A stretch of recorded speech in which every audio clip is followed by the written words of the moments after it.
श्रोतेहो नमस्कार. कार्यक्रमात मी हेमा सर्व श्रोत्यांचं मनापासून स्वागत करते. श्रोतेहो, सध्याच्या धकाधकीच्या स्पर्धेच्या युगात आपण बऱ्याच आजारांचं नाव ऐकत असतो. बीपी, शुगर, हार्ट, थायरॉइड याचे बरेच असे आजार आहेत ते आज सर्वसामान्य आजार म्हणता येतील.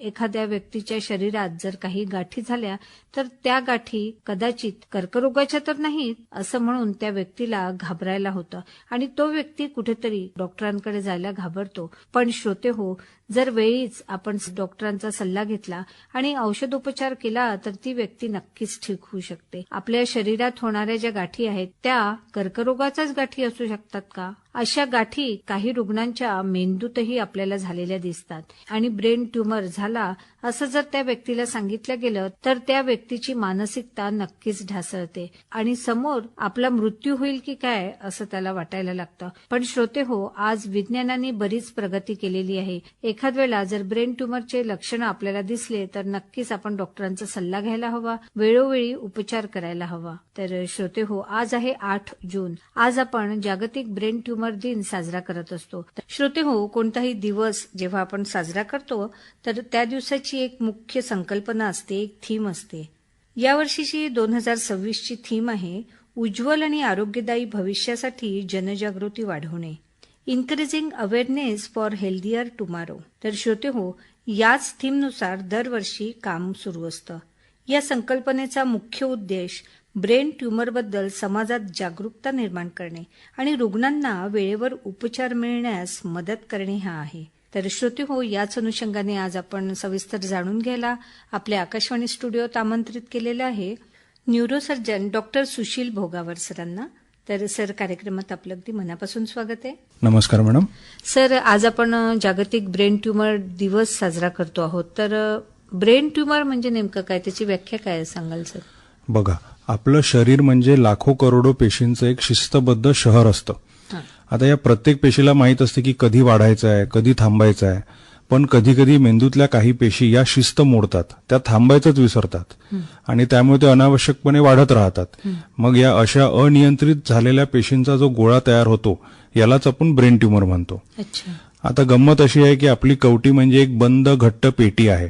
तिथे जागा वाढवता येत नाही. त्यामुळे आत एखादा जर नवा गोळा वाढायला लागला की तो मग आजूबाजूच्या मेंदूवर दाब आणतो आणि मग तिथूनच त्रास सुरू होतो. अच्छा. तर सर, आज आपण हा जो दिवस साजरा करतो आहोत तर त्या दिवसाचं नेमकं महत्व काय आहे, पार्श्वभूमी काय आहे, काय सांगाल सर? बघा, हा दिवस सुरू झाला तो जर्मनीतून. जर्मन ब्रेन ट्यूमर असोसिएशन या जर्मनीतल्या लाइप्झिग शहरातील एका संस्थेने याची सुरुवात केली होती.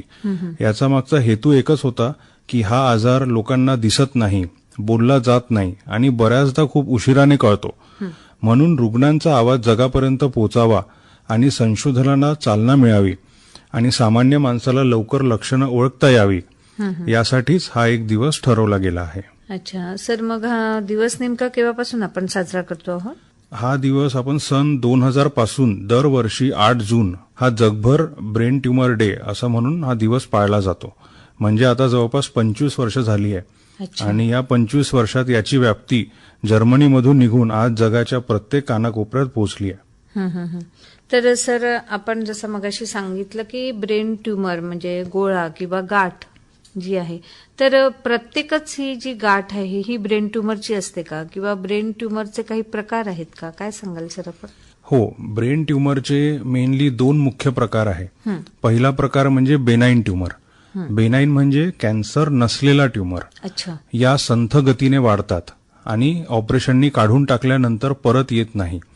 दुसऱ्या प्रकारचा ट्यूमर म्हणजे मॅलिग्नंट ट्यूमर म्हणजे कॅन्सरचा ट्यूमर, जो वेगाने वाढतो आणि मेंदूच्या इतर भागातही पसरू शकतो. त्याचप्रमाणे ब्रेन ट्यूमरचे काही प्रकार असे पण असतात की जे ट्यूमर मेंदूतच जन्म घेतात त्यांना आपण प्रायमरी ट्यूमर म्हणतो. तर काही ट्यूमर शरीराच्या इतर भागात जन्म घेतात आणि ते कॅन्सरद्वारे पसरून मेंदूपर्यंत पसरतात. अशा यांना मग आपण सेकंडरी किंवा मेटास्टॅटिक ट्यूमर म्हणतो. तर मग मेनिंजिओमा, ग्लायोमा, पिट्युटरी ट्यूमर असे बरेच प्रकारचे ब्रेन ट्यूमर असतात आणि या प्रत्येक ट्यूमरचं वागणं, उपचार हे सगळे वेगळे असतात. अच्छा. तर सर, मग याचे नेमके लक्षणं काय आहेत, काय सांगाल? हाच सगळ्यात कळीचा प्रश्न आहे की ब्रेन ट्यूमरचे लक्षणं काय, आणि इथेच लोक चुकतात. कारण कसं आहे की सतत राहणारी डोकेदुखी, विशेषतः सकाळी उठल्यावर जास्त डोकेदुखी आणि जी नेहमीच्या गोळ्यांनी कमी होत नाही, किंवा वारंवार उलट्या होणं, विशेषतः अचानक उलटी होणं म्हणजे मळमळ नसतानाही उलटी होणं, फिट्स येणे म्हणजेच झटके येणे, जेव्हा मोठ्या वयात असे कधीही झटके आलेले नसतात आणि अचानक झटके येतात, हे धोक्याचे झटके असू शकतात. त्याचप्रमाणे दृष्टी अंधुक होणे, दुहेरी दिसणे, हातापायात अशक्तपणा येणे, बोलताना अडखडणे, स्वभावात अचानक बदल होणे किंवा विसरभोळेपणा होणे, ही सगळी ब्रेन ट्यूमरची लक्षणं आहेत. पण एक गोष्ट लक्षात ठेवा की एखादी डोकेदुखी म्हणजे ट्यूमर नव्हे. ही लक्षणं जर सतत राहत असतील आणि हळूहळू वाढत असतील तर मात्र दुर्लक्ष करू नये. अच्छा. तर सर मग हे जे ब्रेन ट्यूमर आहे हे होण्याचं नेमकं कारण काय सांगाल आपण? प्रामाणिकपणे सांगायचं म्हटलं तर बहुतेक वेळा नेमकं कारण सापडतच नाही. म्हणूनच लोकांनी स्वतःला दोष देऊ नये. पण काही गोष्टी मात्र हा ब्रेन ट्यूमरचा धोका वाढवतात. जास्त प्रमाणात रेडिएशन मिळणं, तसेच काही दुर्मिळ अनुवांशिक आजार असणं आणि वाढतं वय, ही काही आपण कारणं समजू शकतो. अच्छा. पण मोबाईल वापरल्याने ब्रेन ट्यूमर होतो असं काही अजूनही ठोस सिद्ध झालेलं नाहीये. त्यामुळे त्या भीतीत राहू नये. सर आता जसं आपण उल्लेख केला की काही आजारांमुळे देखील ब्रेन ट्यूमर होतो. काय सांगाल सर, असे कोणते आजार आहे जे शरीरात होणारे आहेत ज्याने ब्रेन ट्यूमर होतो? शरीरात जर इतर प्रकारचे कोणते कॅन्सर असतील तर ते कॅन्सर मेंदूमध्ये पसरू शकतात. त्याला आपण मेटास्टॅटिक ट्यूमर्स असे म्हणतो. अच्छा. ते एक कारण झालं. दुसरं असं आहे की शरीरात कोणत्याही वेगळ्या कॅन्सरसाठी जर पेशंटला रेडिएशन थेरपी द्यावं लागत आहे तर मग त्या रेडिएशन थेरपीनी सुद्धा ब्रेन ट्यूमरची रिस्क ही थोड्याफार प्रमाणात वाढते. अच्छा. सर मग यासाठी तपासण्या नेमक्या कोणत्या कराव्यात? जेव्हा पेशंट आमच्याकडे येतो तेव्हा आम्ही पहिले तर त्याचं डिटेल न्यूरोलॉजिकल क्लिनिकल एक्झामिनेशन करतो. नंतर मग खात्री करण्यासाठी आम्ही काही बाकी तपासण्या करतो. त्यातली एक महत्वाची तपासणी म्हणजे MRI स्कॅन आहे. अच्छा. तर MRI स्कॅन म्हणजे एक मेंदूचा स्पष्ट फोटोच असतो. तसेच बाकी तपासण्यामध्ये मग सिटी स्कॅन असतं की जे आपत्कालीन जर पटकन करायचं असेल तर मग आपण सिटी स्कॅन करतो.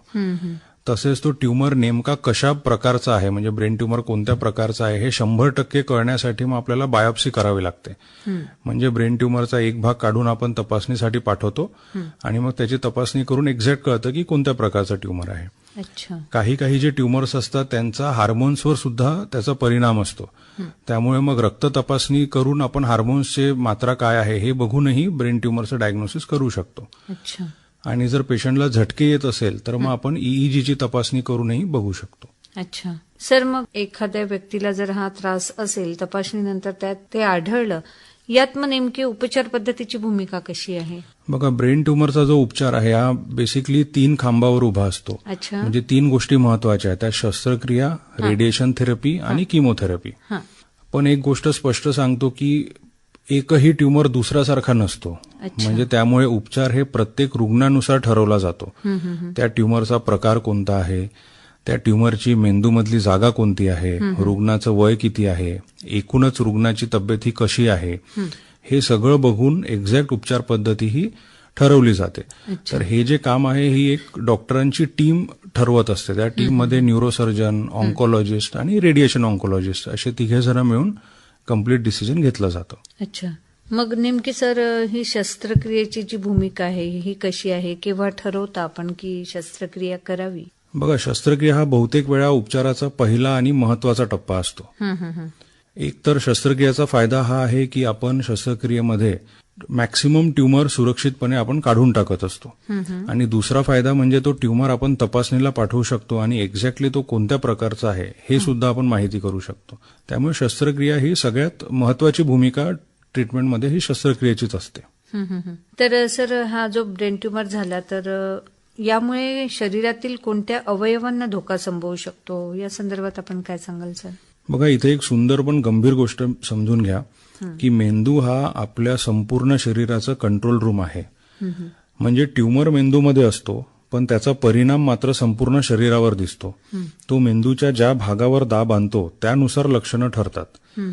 जर तो ट्यूमर दृष्टीच्या भागावर असेल तर पेशंटच्या डोळ्यांना त्रास होतो किंवा दृष्टी कमी होऊ शकते. मेंदूच्या तो जर हालचालीच्या भागावर असेल तर हातापायामध्ये कमजोरी येऊ शकते. मेंदूच्या बोलण्याच्या भागावर असेल तर पेशंटची वाचाही जाऊ शकते. आणि सगळ्यात मोठा धोका म्हणजे जर हे जे ट्युमर असते हे कवटीमधलं दाब वाढवतं, कारण तिथे जागा बंद असते. त्यामुळे हा जो वाढलेला दाब आहे याच्यामुळे तो ट्युमर जीवघेणा सुद्धा ठरू शकतो. अच्छा. तर सर, हा जो ब्रेन ट्युमर आहे हा अनुवंशिक देखील म्हणता येईल का? कसं असतं, बहुसंख्य हे ब्रेन ट्युमर अनुवंशिक नसतात. हा. हे आधी स्पष्ट करतो, कारण याची लोकांना उगाचच भीती असते. म्हणजे तुमच्या घरात कुणाला झाला तर तुम्हालाही होईलच असं अजिबात नाहीये. पण काही फार दुर्मिळ असे अनुवांशिक आजार आहे की ज्याच्यामध्ये याचा थोडा धोका जास्त असतो. म्हणजे जसं न्यूरोफायब्रोमॅटोसिस आहे, याच्यात जर म्हणजे एका पिढीला झालं तर तो समोरच्या 2-3 पिढ्यांमध्ये होऊ शकतो. तर अशा कुटुंबांनी मात्र डॉक्टरांचा वेळोवेळी सल्ला घ्यावा. पण बाकी सर्वसामान्य माणसांनी याचं घाबरण्याचं कारण नाहीये. अच्छा. तर सर, जसं ब्रेन ट्युमरसाठी व्यावसायिक आणि पर्यावरण संभव होऊ शकतो का, या संदर्भात आपल्याला काय वाटतं सर? जास्त प्रमाणात जर रेडिएशनशी संबंध असलेले कामं असतील तर हा एकमेव स्पष्ट सिद्ध झालेला धोका आहे. बाकी काही रसायनं, प्रदूषण याच्याबद्दल संशोधन सुरू आहे, पण ठोस पुरावा अजून कुठेही मिळालेला नाही आहे. अच्छा. त्यामुळे जिथे रेडिएशनचं काम आहे तिथे मात्र सुरक्षेचे नियम कटाक्षाने पाळणं आवश्यक आहे. सर, कोणताही आजार झाला की मानसिकतेमध्ये नक्कीच कुठे ना कुठे बदल होतो, आणि ब्रेन ट्युमर म्हटलं की आधीच तो व्यक्ती घाबरतो. घरातील, परिवारातील सदस्य देखील घाबरायला होतं की त्यांना मृत्यूच समोर आहे असं दिसायला लागतं. पण आज बरेच आधुनिक सुविधा उपलब्ध आहे, आणि जसं आपण मगाशी विषय घेतला की शस्त्रक्रिया झाल्यानंतरही ती व्यक्ती ठीक होऊ शकते. काही आपण जे आज विविध जे शस्त्रक्रिया करण्यानंतर ज्या उपचार पद्धती आहेत त्यांनी देखील ती व्यक्ती ठीक होऊ शकते. आपण काय सांगाल सर, या मानसिकतेमध्ये कशा पद्धतीने बदल होतो? ब्रेन ट्युमरमुळे मानसिकतेवर तर डेफिनेटली परिणाम होऊ शकतो, आणि हा भाग बऱ्याचदा आपण दुर्लक्षित करतो. कसं आहे, हे जे परिणाम आहे मेनली 2 प्रकारे होतात. एक, जर हे जे ब्रेन ट्युमर आहे हे आपल्या मेंदूचा जे भावना आणि स्वभाव नियंत्रित करणारा भाग आहे, म्हणजे ज्याला आपण फ्रंटल लोब असं म्हणतो, या ठिकाणी जर ब्रेन ट्युमर असेल तर पेशंटच्या थेट स्वभावात बदल होऊ शकतो, चिडचिड होऊ शकते, पेशंटला उदासीनता येऊ शकते. आणि तसंच दुसरं म्हणजे मला ब्रेन ट्युमर आहे ही बातमीच मानसिकदृष्ट्या बऱ्याचदा हादरवून टाकणारी असते. अगदी. म्हणून मी नेहमी सांगतो की या आजारात फक्त मेंदूवर नाही तर रुग्णाच्या मनावरही उपचार व्हायला हवेत. कुटुंबाचा आधार, समुपदेशन हे सुद्धा औषधता इतकंच महत्वाचं आहे. अगदी. तर सर, जेव्हा मगाशी आपण विषय घेतला की शस्त्रक्रिया, तर ब्रेन ट्युमरची शस्त्रक्रिया झाल्यानंतर ती व्यक्ती पूर्ववत आयुष्य जगू शकते का? हो, शस्त्रक्रियेनंतर ती व्यक्ती पूर्ववत आयुष्य जगू शकते, आणि हाच आशेचा सगळ्यात मोठा संदेश आहे. विशेषतः जर ट्युमर बेनाईन असेल आणि जर आपल्याला तो लवकर कळला असेल तर अनेक रुग्ण हे शस्त्रक्रियेनंतर पूर्ववत सामान्य आयुष्य जगतात. ते कामावर परत जाऊ शकतात, कुटुंबात रमतात.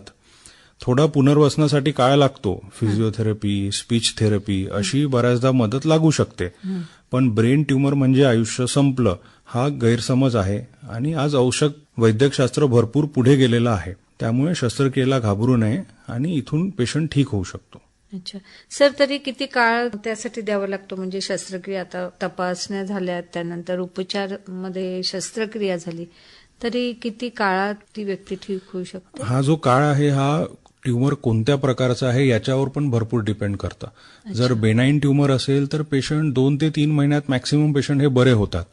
काही पेशंटला फिजिओथेरपी, स्पीच थेरपी हे लागली तर ते 6 महिन्यापर्यंत बरे होऊन आपापल्या कामावर जाऊ शकतात. जर मॅलिग्नंट ट्युमर असेल तर अशा वेळेला हा काळ थोडासा जास्त पण असू शकतो, कारण मग त्यांना सर्जरी आहे, मग किमोथेरपी, रेडिएशन थेरपी हे सगळं तर 1 ते 2 वर्षापर्यंतचा वेळ त्याला लागू शकतो. अच्छा. तर सर, मला अजून एक इथे विचारावंसं वाटतं की एखादा जर व्यक्ती असेल, त्याला ब्रेन ट्युमर झाला आहे, संपूर्ण शस्त्रक्रिया झाली आहे, ट्रीटमेंट झाली आहे, ती व्यक्ती चांगली झाल्यानंतरही पुढे त्या व्यक्तीला हा त्रास होऊ शकतो का?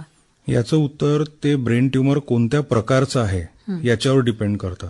काही जर ते बेनाईन ट्युमर असेल आणि जर आपण शस्त्रक्रियेमध्ये ते पूर्ण काढू शकलो तर मग अशा वेळेला ट्युमरचा धोका परत व्हायचा फारच कमी असतो. पण जर मॅलिग्नंट ट्युमर असेल तर काही ट्युमर असे आहे की ज्याच्यामध्ये परत यायची शक्यता भरपूर जास्त असते. पण हे घाबरवण्यासाठी सांगत नाहीये मी, याच्यासाठी सांगतोय की सर्जरी झाल्यानंतरही आपण जर नियमित तपासणी करत राहिलो आणि इन केस जर तो ट्युमर परत जरी आला आणि आपल्याला लवकर माहीत झाला तर परत त्याच्यावर पूर्ण ट्रीटमेंट केल्या जाऊ शकते. अच्छा. तर सर, ब्रेन ट्युमर साठी जनजागृतीसाठी काय करता येईल असं आपल्याला वाटतं? बघा, हा ब्रेन ट्युमर आजार हा लपवण्याचा नाही आहे. म्हणजे शाळा, कॉलेज, गाव पातळीवर या लक्षणाबद्दल माहिती मिळायला हवी. तसंच जे रुग्ण याच्यातून बरे झाले आहे त्यांच्या कहाण्या या लोकांपर्यंत पोहोचवायला हव्या. त्या इतरांना उमेद देतात. आणि सोशल मीडियावर सुद्धा खरी आणि शास्त्रशुद्ध माहिती आपण शेअर करायला हवी आणि उगाच अफवा पसरवायला नको. आणि रक्तदान, संशोधनासाठी मदत, रुग्णांना भावनिक आधार असे छोटे छोटे हातभारही मोठा फरक घडवतात. नक्कीच सर. तर सर, आपण बघतो की कोणताही आजार झाला की औषधोपचार, शस्त्रक्रिया ही फार महत्वाची ठरतेच आणि त्यासोबत आहार देखील तितकाच महत्वाचा ठरतो. तर यात आहार कसा असावा असं आपल्याला वाटतं? बघा, कसं आहे की एखादा आहार घेतल्याने ब्रेन ट्युमर होतो किंवा एखादा आहार घेतल्याने ब्रेन ट्युमर टळतो असं काही नाही आहे.